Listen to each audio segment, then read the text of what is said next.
यादव मंच में हुआ दो फाड़। खबर लखनऊ से है, जहां यादव मंच में दो फाड़ हुआ है। अखिलेश से खिसक रहा उनका परंपरागत वोट बैंक, तो अखिलेश यादव से अब उनका परंपरागत वोट बैंक यादव खिसकते हुए नजर आए। जहां सालों से मुलायम की सरपरस्ती में चल रही महासभा, लेकिन अब अखिलेश यादव के परंपरागत वोटर उनसे खिसक रहे हैं। अखिल भारतीय यादव महासभा में हुए दो गुट। इसके साथ ही यादव समाज के नेता अब अपनी अलग दिशा तय करेंगे।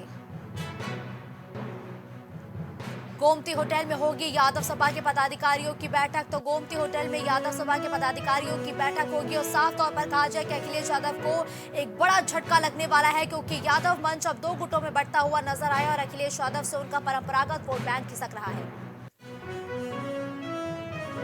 डिजिटल लेन देन में देश ने बनाया एक नया कीर्तिमान। तो डिजिटल लेन देन के मामले में देश ने एक नया कीर्तिमान स्थापित किया है। एक साल में 3 गुना हुई डिजिटल पेमेंट्स की बढ़ोतरी। तो एक साल में 3 गुना बढ़ोतरी देखने को मिली है। साल 2022 में करीब 426 करोड़ का ट्रांजैक्शन हुआ था, लेकिन अब ये आंकड़ा बढ़ गया है। साल 2023 में डिजिटल लेन देन पहुंचा करीब 1000 से ज्यादा के पार और डिजिटल लेन देन में अब देश ने एक नया कीर्तिमान स्थापित किया है। तो लखनऊ दौरे पर बीजेपी के राष्ट्रीय अध्यक्ष जेपी नड्डा लखनऊ दौरे पर आएंगे। बीजेपी के राष्ट्रीय अध्यक्ष जेपी नड्डा जो 31 दिसंबर को लखनऊ पहुंचेंगे। भारतीय जनता पार्टी के राष्ट्रीय अध्यक्ष जेपी नड्डा मोहनलालगंज में कई कार्यक्रमों में नड्डा लेंगे हिस्सा। तो इसके साथ ही लखनऊ दौरे पर आएंगे भारतीय जनता पार्टी के राष्ट्रीय अध्यक्ष। कई कार्यक्रमों में शिरकत करते हुए भी नजर आएंगे नड्डा। भदोई में टीवीएस एजेंसी में लगी भीषण आग। तो टीवीएस एजेंसी में भीषण आग लगने की खबर भदोई से है, जहां नेशनल तिराहे पर स्थित है एजेंसी, जिसमें भीषण आग लगी है। इस दौरान धुएं का गुबार उठता हुआ भी फैक्ट्री से नजर आया। आग बुझाने मौके पर पहुंची फायर ब्रिगेड की टीम। तो आग बुझाने के लिए फायर ब्रिगेड की टीम मौके पर पहुंची है और टीवीएस एजेंसी में ये भीषण आग लगी है। इस दौरान आग इतनी जोरदार थी कि धुएं का गुबार आसमान में उठता हुआ नजर आया। बसपा को बड़ा झटका लग सकता है। बसपा को जल्द ही बड़ा झटका लगने की उम्मीद है। बसपा की सांसद का भाजपा मोह आया सामने। तो बसपा की सांसद का बीजेपी से मोह एक बार फिर देखने को मिला, जहां संगीता आजाद ने प्रधानमंत्री मोदी से मुलाकात की है। बसपा की सांसद ने प्रधानमंत्री मोदी से मुलाकात की है। यूपी की लालगंज सीट से बसपा सांसद है संगीता आजाद, जिन्होंने प्रधानमंत्री नरेंद्र मोदी से मुलाकात की है। चुनाव से पहले दल बदल कर सकती हैं संगीता आजाद। ये बड़ी और अहम खबर है, जहां बसपा को बड़ा झटका लग सकता है। 2024 के आम चुनाव से पहले बसपा को कड़ा झटका लग सकता है, क्योंकि बसपा की सांसद प्रधानमंत्री नरेंद्र मोदी से मुलाकात करती हुई नजर आई हैं। दिवाकर ज्यादा जानकारी के लिए इस वक्त फोन लाइन पर हमारे साथ जुड़ चुके हैं। देखिए दिवाकर, 2024 से पहले लगातार दल बदल का खेल देखने को मिल रहा है। इसी बीच बसपा सांसद की एक फोटो वायरल हुई है संगीता आजाद की, जो प्रधानमंत्री नरेंद्र मोदी से मुलाकात करती हुई नजर आई है। क्या अटकलें हैं इस तस्वीर को लेकर?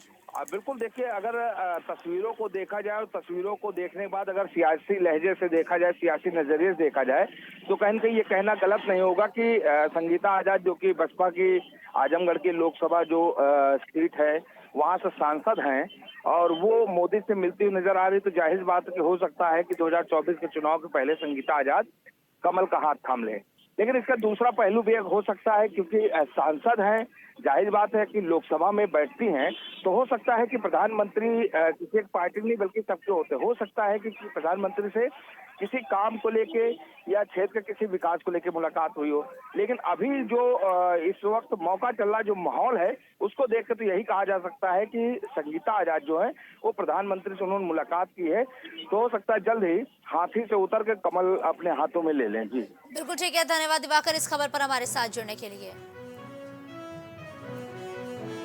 लखनऊ में घने कोहरे के कारण नहर में गिरी कार। तो रफ्तार का कहर लखनऊ में देखने को मिला, जहां घने कोहरे की वजह से एक कार नहर में गिरी है। हादसे में ड्राइवर की मौत हो चुकी है। तो सड़क हादसे में ड्राइवर की मौत की पुष्टि की जा चुकी है। आपको बता दें कि पोस्टमार्टम के लिए शव भी भेजा जा चुका है। तो पोस्टमार्टम के लिए भेजा गया शव और ये तस्वीरें लखनऊ से सामने आई है, जहां निगोहा थाना क्षेत्र की ये घटना बताई गई है, जहां घने कोहरे की वजह से सड़क हादसा देखने को मिला, जिसमें एक कार नहर में गिर गई है, जिसमें ड्राइवर की मौत हो चुकी है।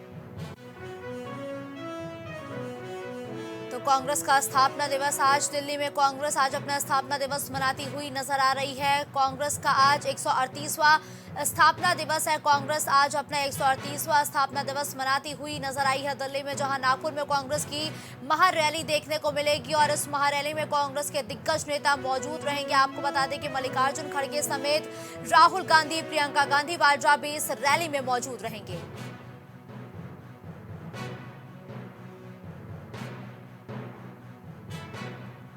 तो कांग्रेस का आज 138वां स्थापना दिवस है और नागपुर में कांग्रेस एक महारैली करेगी। तो स्थापना दिवस के मौके पर कांग्रेस एक महारैली करती हुई नजर आएगी। इसके साथ ही आज अपना स्थापना दिवस कांग्रेस पूरे देश भर में मना रही है। इस दौरान यूपी की बात की जाए तो प्रदेश मुख्यालय पर भी झंडारोहण कार्यक्रम किया जाएगा। तो वहीं दूसरी तरफ कानपुर में भी कार्यक्रम आयोजित होंगे। तो दूसरी तरफ नागपुर में भी कांग्रेस की एक विशाल महारैली देखने को मिलेगी।